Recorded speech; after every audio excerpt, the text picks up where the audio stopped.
Beethoven als Ausnahmepianist und als Ausnahmekomponist in Wien zu diesen Zeiten hatte nicht die Möglichkeit, die Frauen, in die er sich verliebte, die er für sich begehrte, an diese letztendlich heranzukommen, denn er hätte auch seinen Stand überwinden müssen und er hat sich eben immer Menschen, Frauen ausgesucht, die aus der Adelsschicht stammten und diesen Sprung zu überwinden, also diese Schicht sozusagen zu überwinden, aufzusteigen, das war nicht möglich. Ja.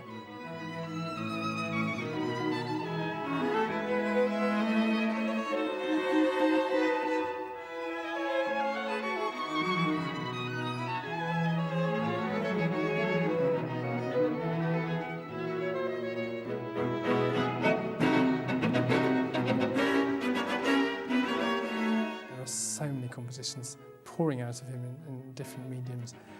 It's almost as if life is becoming so impossible for him that his life is becoming that of a composer. I mean, that's where he does his living. He was actually able to not only compose wonderful new pieces as a deaf man, but introduce completely new styles and sonorities purely through his oral imagination. But even before people knew he was going deaf, they considered the Razumovsky quartets to be quite mad.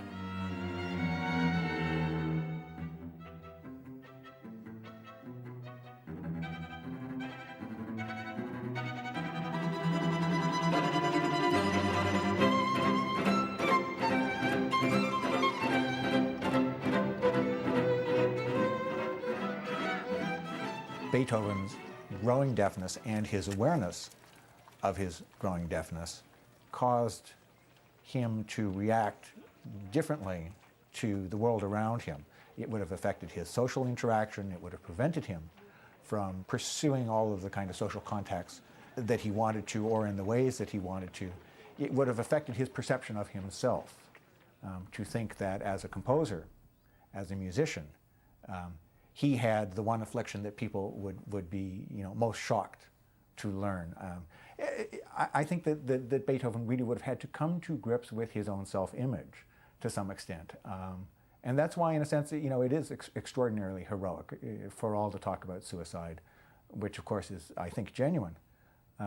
It is a heroic act to come to grips with, a disability that is profoundly tied up with one's self-image and the image of the world of Beethoven.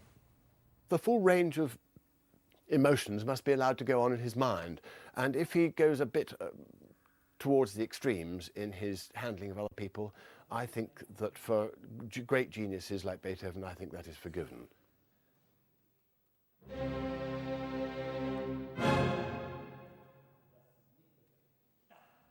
What kind of person one might have met if one had had the good or bad fortune to meet Beethoven. It might have been pretty scary. What was it? Somebody said when Rossini met Beethoven, the butterfly met the lion. And I think one might have felt a bit like a butterfly in Beethoven's presence.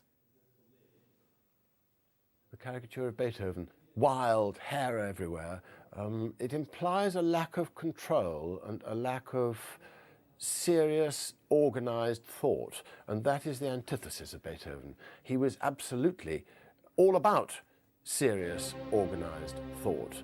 No lack of control at all. Yes, he is, if you like, full of apparently uncontrolled temperament and anger, but there is also the opposite, the immensely sensitive and kind and generous, warm-hearted and also deeply vulnerable man, which will never appear in a caricature. He's the whole range. Fundamentally, it is positive. He's not misanthropic or malevolent. He's wanting always to communicate beauty and warmth and love and hope.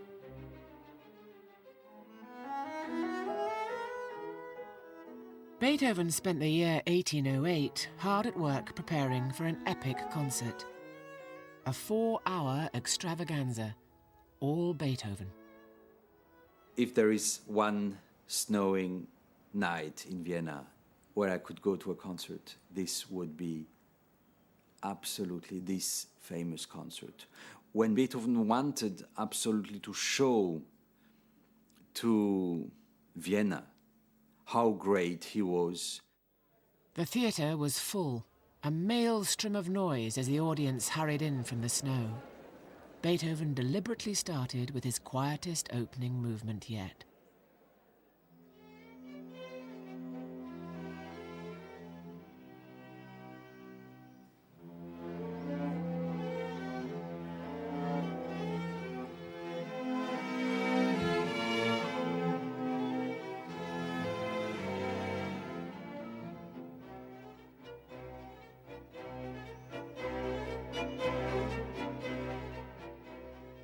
You have a piece like the Pastoral Symphony, which, in its own serious way, exploits these mimetic gestures that are supposed to evoke nature. So you have, the opening movement, the pastoral movement. You have a slow movement, the scene by the brook. You have a storm. It's really a tremendous amount of variety.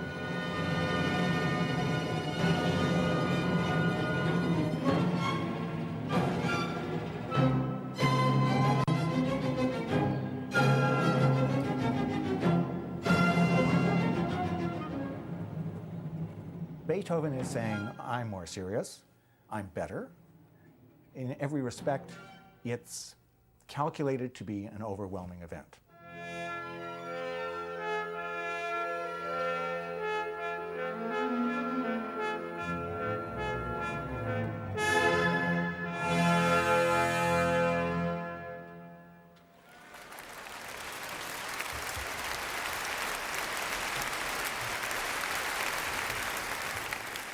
After the Sixth Symphony, Beethoven sat at the piano and performed a new concerto.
Here, for the very first time in the keyboard literature, we have a piece in which the piano actually begins the entire piece. The thematic material is stated by the piano at the beginning, and you have this amazing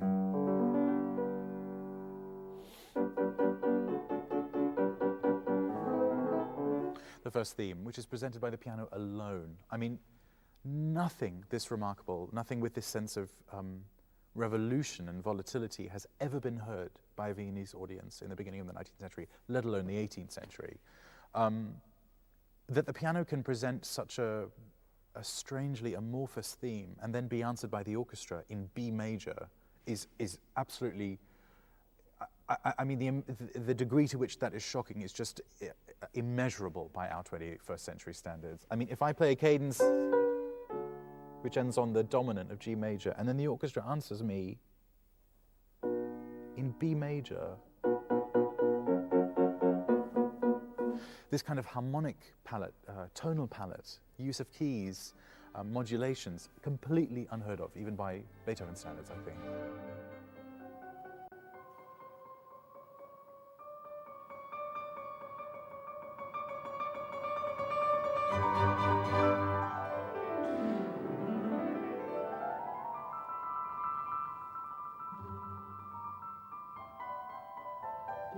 I don't think that Beethoven wanted to show the world that he was a better composer. I think what he did want to show the world was that there were a lot of these charlatan composers who were making a huge living and had enormous success with writing absolute terrible music. And Beethoven couldn't stand that. And I think that was something where he wanted to prove the world that he was on a much higher level and a far better composer, better pianist.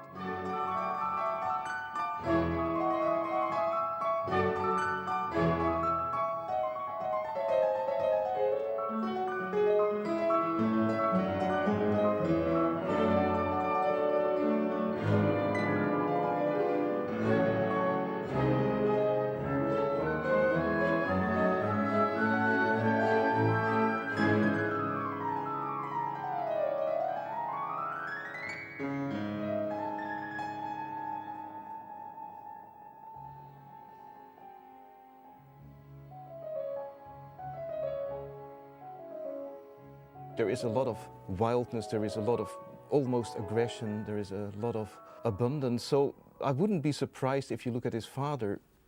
They sometimes say that his father was used to drink too much and was quite wild and aggressive, could be quite nasty. I'm sure there must have been something true of it, and it probably ended up in Beethoven as well. I mean, it runs in the family, and I think Beethoven probably had more of his father inside him than he would have liked, but that's probably what gave his music such enormous strength and power. I don't think to be a good composer you shouldn't be completely normal.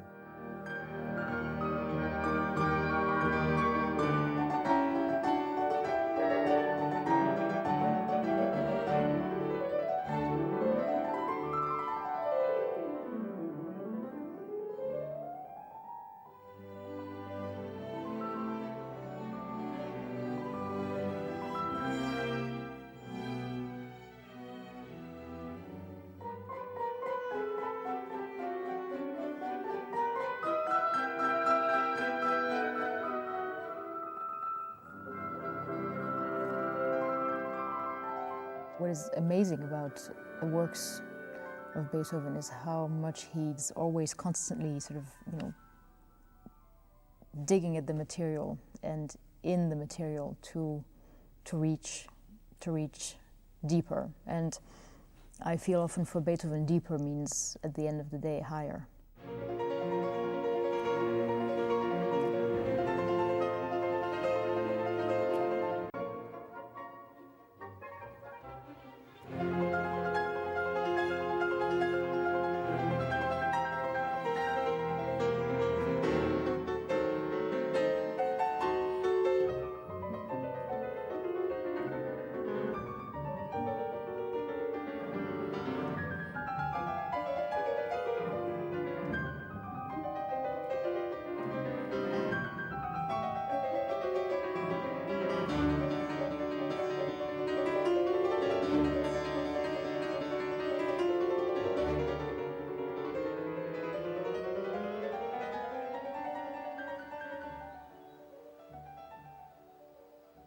The Fourth Concerto is one of those heartbreaking pieces in the sense that we know that it's the last concerto that Beethoven played in public. The effect that disappointment had on Beethoven's career, his confidence, his ideas of his self-worth, I think must have been massive. The idea of Beethoven the pianist suddenly became questionable, became fraught with problems because of his deafness and his frustration with the keyboards. His frustration at being able to play the keyboards. So the Fourth Concerto is sort of that last glimpse of Beethoven's brilliance and virtuosity and revolutionary character as a pianist and composer. The Fourth Concerto was considered immensely difficult by contemporary standards at the beginning of the 19th century. It was one of those pieces I think that was absolutely tailor-made for Beethoven's pianistic abilities.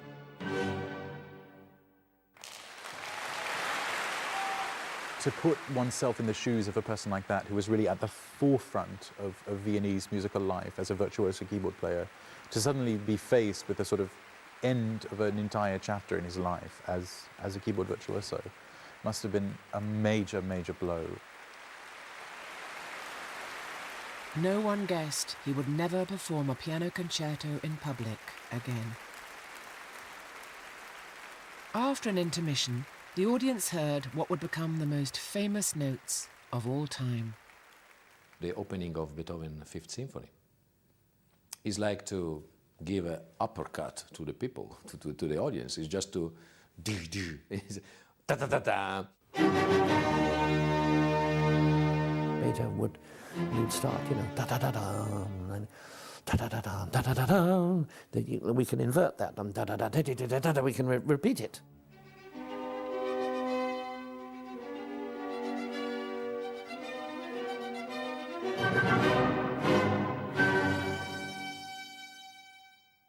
Mozart could write a symphony in 4 days. Beethoven could do that too. He could write very, very fast. But sometimes he wanted to work and make something grander, and he was thinking more of the future. You know, Mozart was writing for Saturday, and Beethoven was beginning to write for eternity. You know, that was one of the conversations he had with his creator. You know, he wanted to be, as it were, a great composer, I think.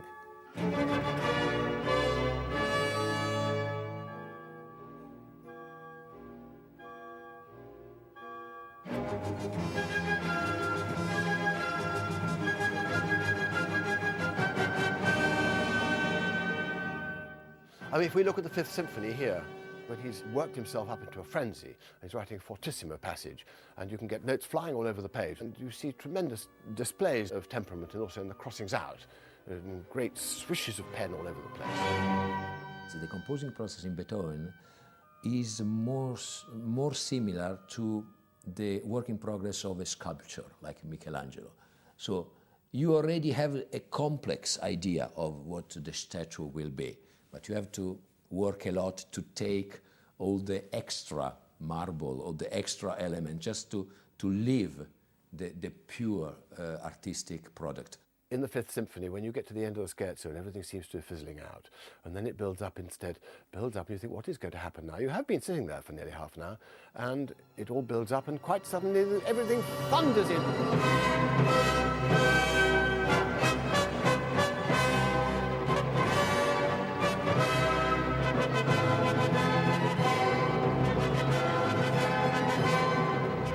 Beethoven had thrown all the dice, but 4 hours of unfamiliar music in a freezing cold theatre was too much for his audience.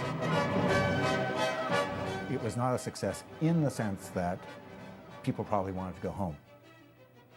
But I think it was a success in that the very fact that Beethoven could pull it off, kind of doing it is more important than having it be a success. And it is, as I say, simply so monumental that you've got to admire the man for, undertaking it.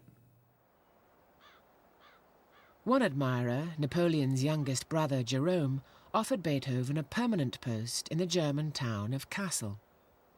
Beethoven accepted the offer, to the shock of Vienna's nobles. 3 of them, Prince Lobkowitz, a patron of the arts, Prince Kinsky, also a great patron, and the Archduke Rudolf, brother of the Emperor and a pupil of Beethoven's, changed his mind by offering him a healthy salary, just to stay in Vienna.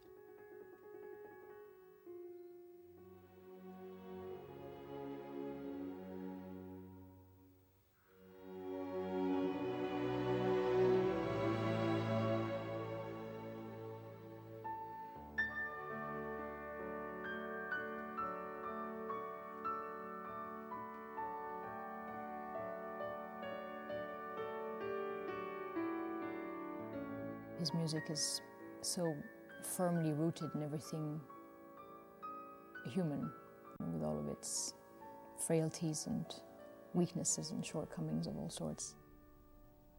But at the same time, it's there's an element of Promethean struggle and of attempt to always reach higher and to never give up and never surrender.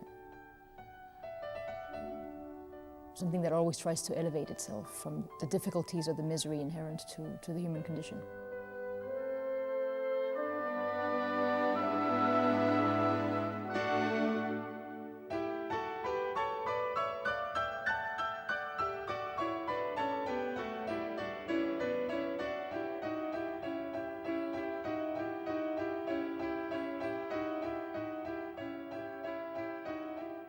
That's also what's so fascinating to me, is that he's perceived often as a sort of misanthropic character, but he's his music is also the music of an inveterate optimist, of someone who never gives up in thinking that, you know, men can be better.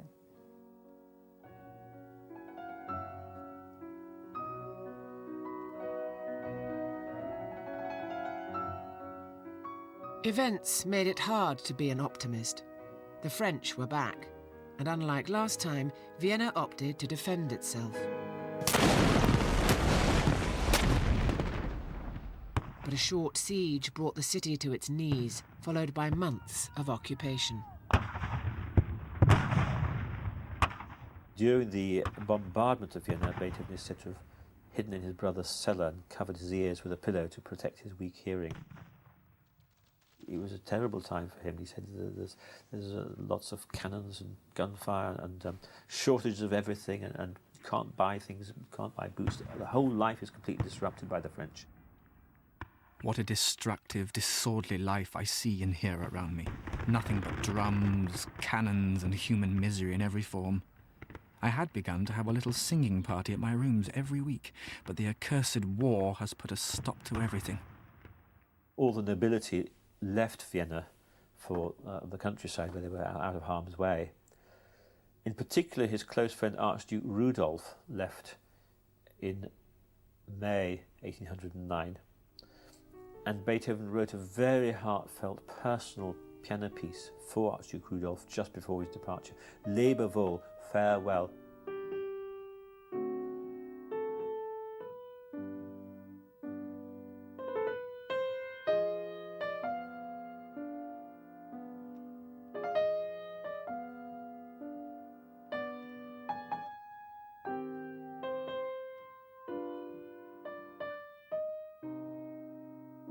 The invasion of the French must have been a mighty blow. Beethoven had profoundly felt and held ideas about equality, brotherhood, the way a society, a free society, should work, and that he encouraged people to think that way through his music.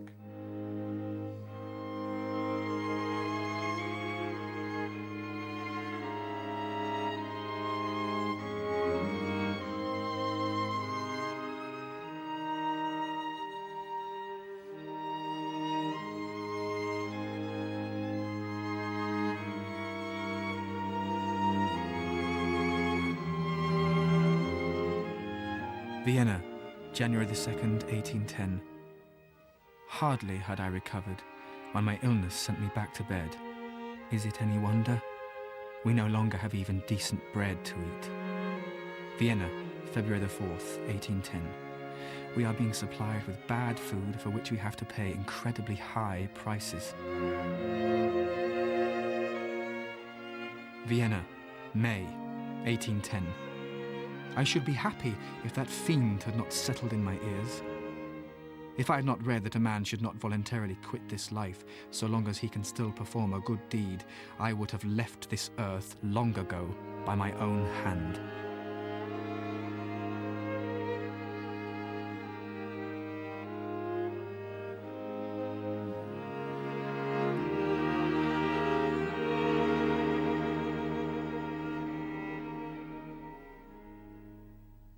One moment contemplating suicide, the next asking his assistant to help him smarten up with a new shirt and neckties.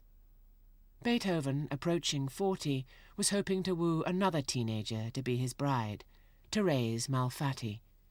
It seems he even wrote her a small piano piece, later mistakenly called For Elise.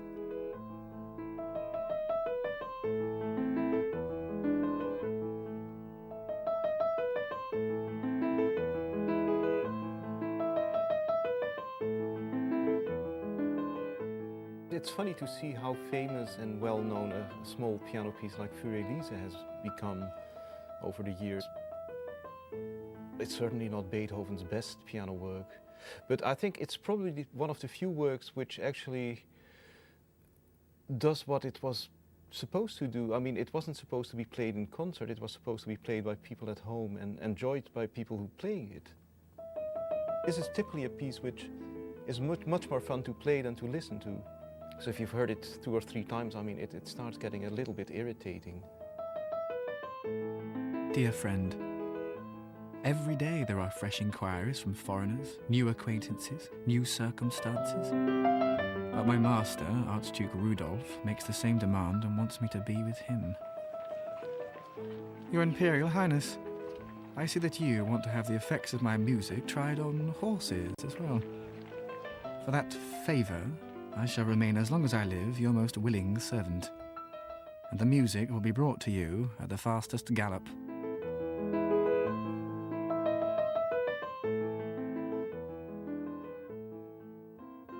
There's a famous occasion in 1812 when he briefly met Goethe, the great German writer, one of the towering cultural figures of early German Romanticism.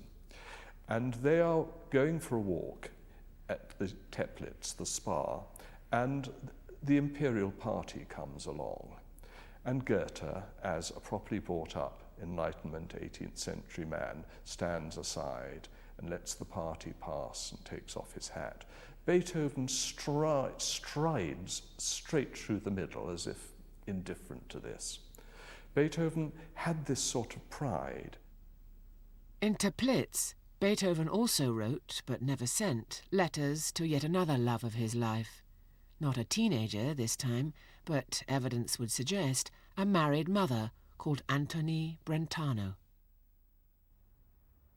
Teplitz, July the 6th, 1812. My angel, my all. Only a few words today. Be cheerful, and be forever my faithful, my only sweetheart, my all as I am yours. However much you love me, my love for you is even greater. July the 7th, 1812. Even when I am in bed, my thoughts rush to you, my immortal beloved, now and then joyfully, then again sadly, waiting to know whether fate will hear our prayer. No other woman can ever possess my heart. Never, never. Oh, God, why must one be separated from her who is so dear? Your love has made me both the happiest and the unhappiest of mortals.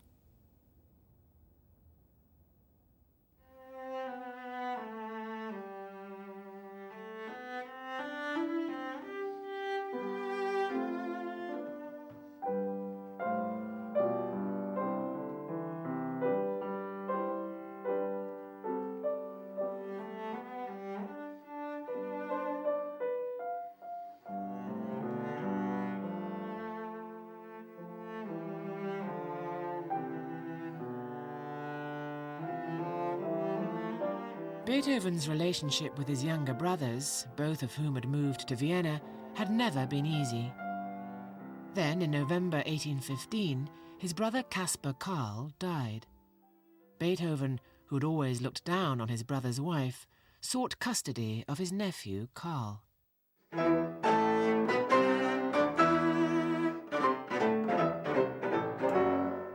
For 4 years, they fought bitterly over the young child. In the late 18 teens, Beethoven was somewhat more erratic in his behavior. He was less conscientious about his hygiene. He was less controlled, let's say, when dealing with other people, more likely to ignore etiquette and proper social behavior. He didn't compose as much, and I suspect that there were a number of reasons for this. One would have been his increasing deafness, another would have been his increasingly bad health, and a third would have been his increasingly difficult family situation, especially with respect to his nephew Karl.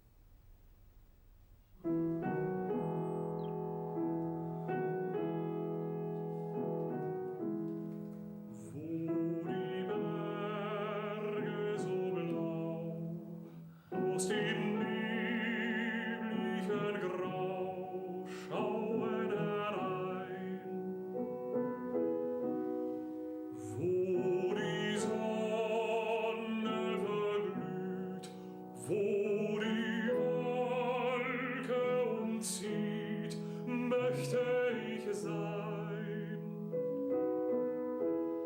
Beethoven's hearing got worse. Custom-built ear horns got bigger. Pianos were made louder. At 49, he was completely deaf. Friends could communicate only by writing. He becomes more and more reclusive, cut off from the world by his increasing deafness and by his bitterness over the failure of his affairs with women, and in general a darkening view of the world. He obviously became very, very disorganized and shabby. On one occasion, late in his life, he was even arrested because the Viennese police thought he was a tramp, and took a lot of persuading that he was in fact the great Beethoven. Apparently, there were occasions when his friends would actually swap clothes that he'd discarded while he was sleeping and put new clothes in their place, which he'd then put on the next day without even noticing.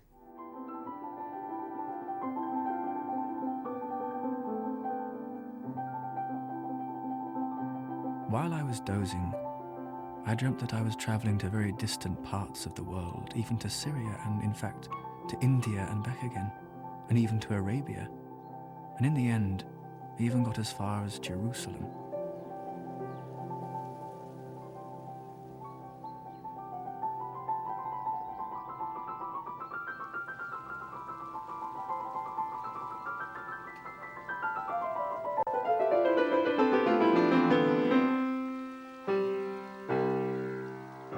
However glittering his fame may seem on the surface, the artist is not allowed to be Jupiter's guest in Olympus every day. Vulgar humanity too often drags him down against his will from those pure, ethereal heights.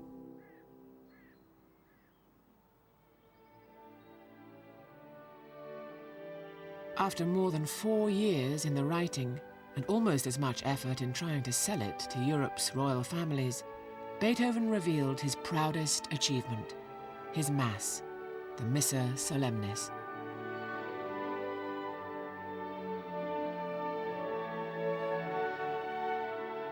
My chief aim when I was composing this Mass was to awaken and permanently instill religious feeling into the listeners.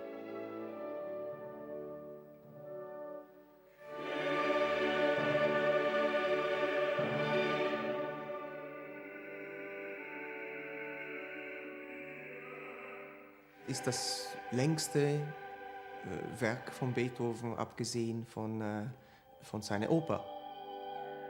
Er wollte ein wichtiges Werk schreiben. Er wollte mit diesem Werk ein bisschen vielleicht sein Vermächtnis an die nachfolgenden Generationen geben. Beethoven war kein praktizierender Katholik. Er hat sicher die Idee des Gottes in sich, aber er war er war nicht so vertraut. Er war jemand, der darüber nachgedacht hat, der gesucht hat nach der Gottheit und nach dem katholischen Gott.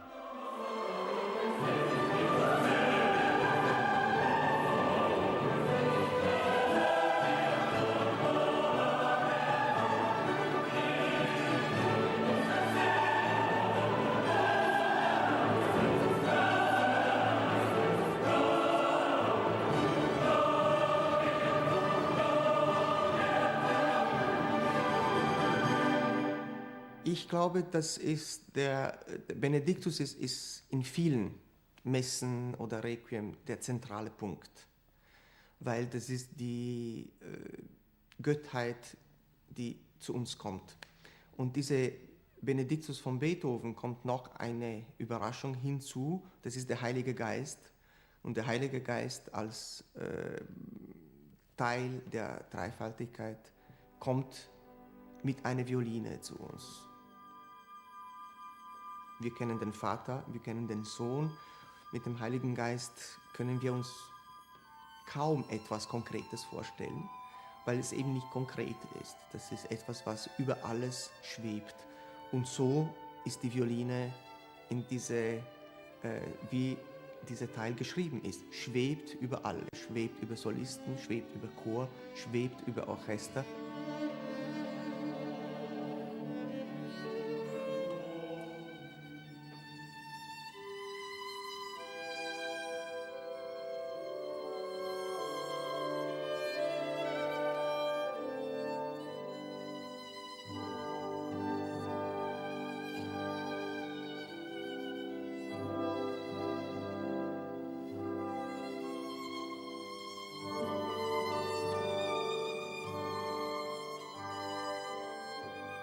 Also ich habe für Beethoven zwei Bilder. Das sind richtige Bilder. Ein großes Gehirn und ein ebenso großes Herz. Diese zwei Sachen kämpfen gegeneinander sehr oft, aber sehr oft lieben sich auch. Es kommt so viel Liebe, so viel Mitgefühl, so viel Leidensfähigkeit und das kommt alles aus dem Herzen.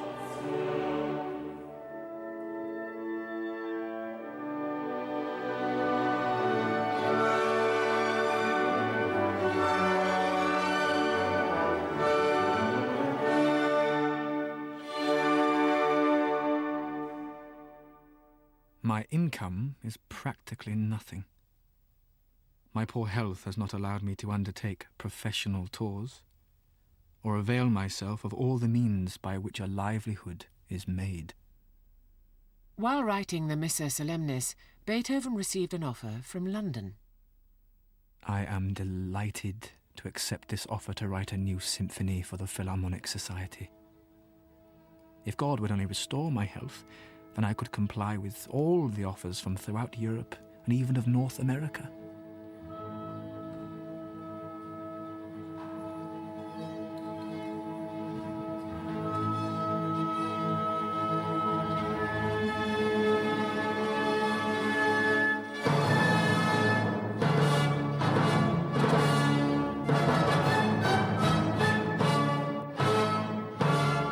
When he gets to this block of chords, ba-bum, ba-bum, ba-bum, da-da-da, there is an urgency, an anxiety in this symphony, this anxious energy.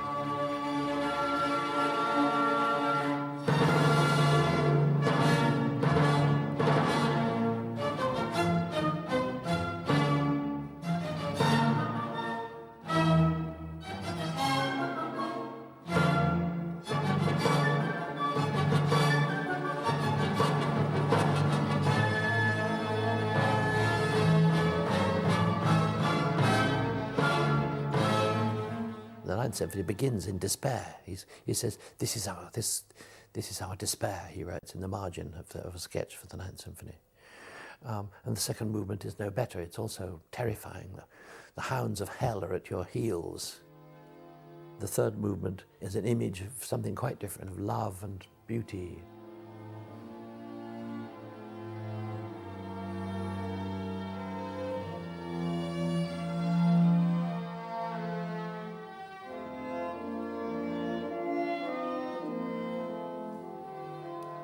When I conduct this movement, I always imagine Beethoven, 53 years old, probably not so energetic or not so powerful. From some iconography, we now know Beethoven was not a big man, was not tall, was pretty small man. He probably was not with this kind of posture to be grand. Was a little bit more intimate, more fragile, more weak.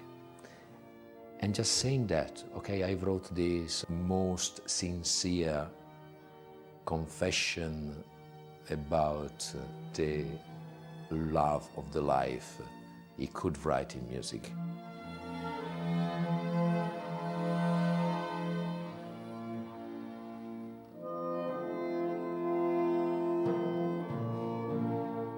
And you wonder how he's going to bring these things together, and he finally does it in the last movement with a simple tune which he spent weeks polishing to make it simpler and simpler and simpler, which is now the anthem of the European Union. He brings hope and salvation to the despair of the first movements.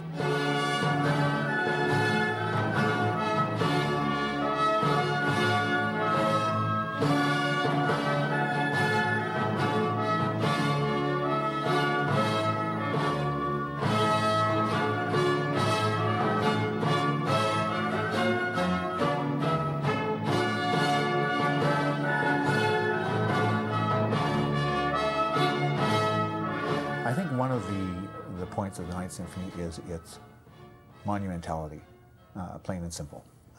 I don't think there had ever been a symphony, certainly, so massive as the Ninth, and for that reason alone, it makes a profound impression.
If the end of the Ninth Symphony is just, oh, happy end, we are all brothers, we love each other,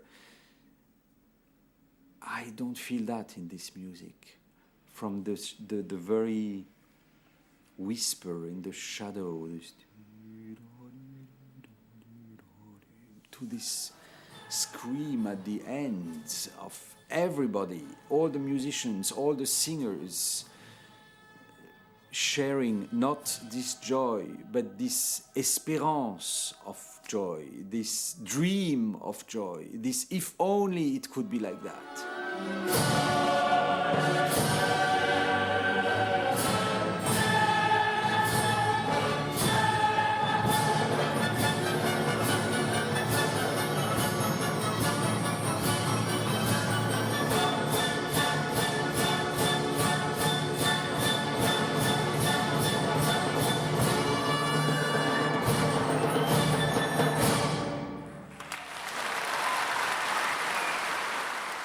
As the symphony ended, Beethoven, standing near the wings, was turned to face the audience and was amazed. After 5 ovations, 2 more than the emperor traditionally received, the police stepped in to silence the crowd.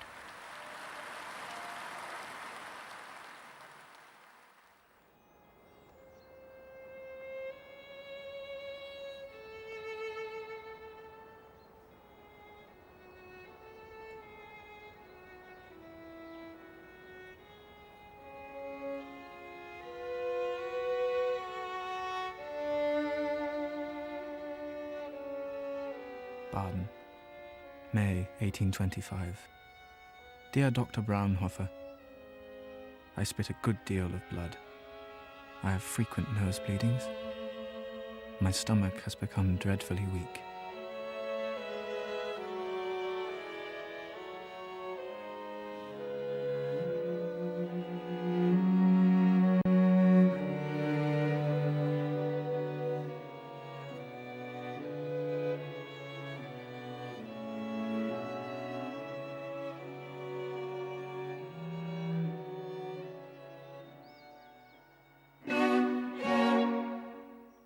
Dear Karl, to be constantly alone makes me only weaker.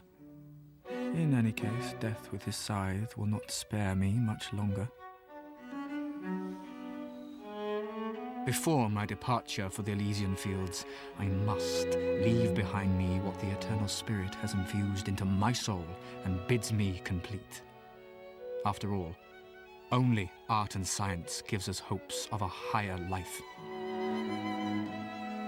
His deafness at this stage perhaps even helped him creatively, loosened all possible barriers of convention, practicability, accessibility, so that he could just follow his imagination wherever it took him.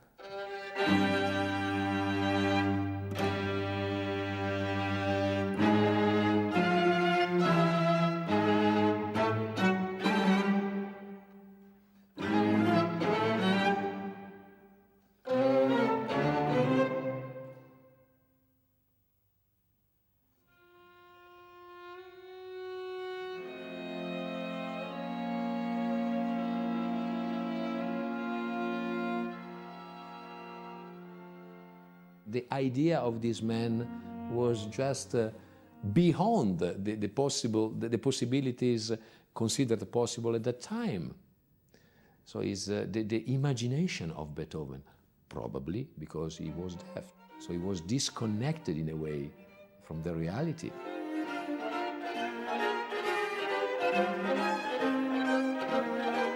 Probably he went much more deeply inside himself. He tried to listen very carefully to his inner hearing, just to listen the very specific, deep voice that was singing inside himself.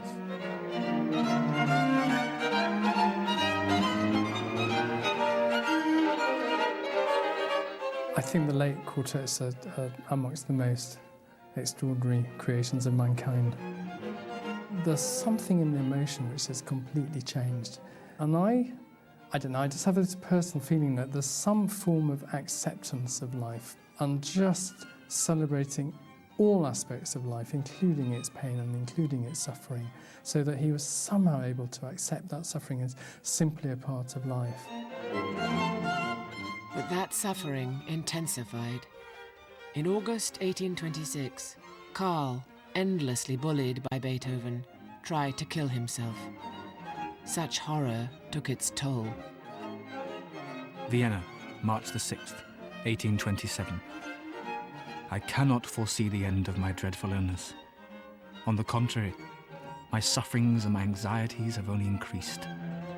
What am I to live on until I have recovered my lost strength and can again earn my living by means of my pen?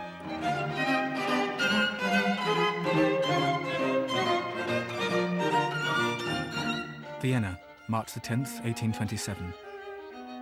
My health, which will not be restored for a very long time, demands that you should send me the wines I asked for.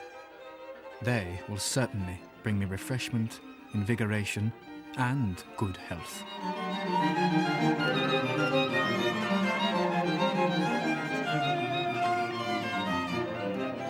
Forever the optimist, and planning new works, including a 10th symphony. But Beethoven's body had simply had enough. On the 26th of March, 1827, age 56, Beethoven died.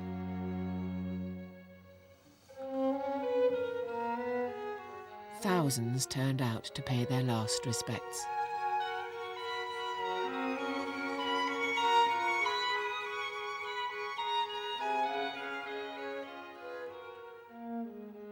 His repeated attempts to monumentalize, his repeated attempts to outdo all of his contemporaries were clearly eminently successful.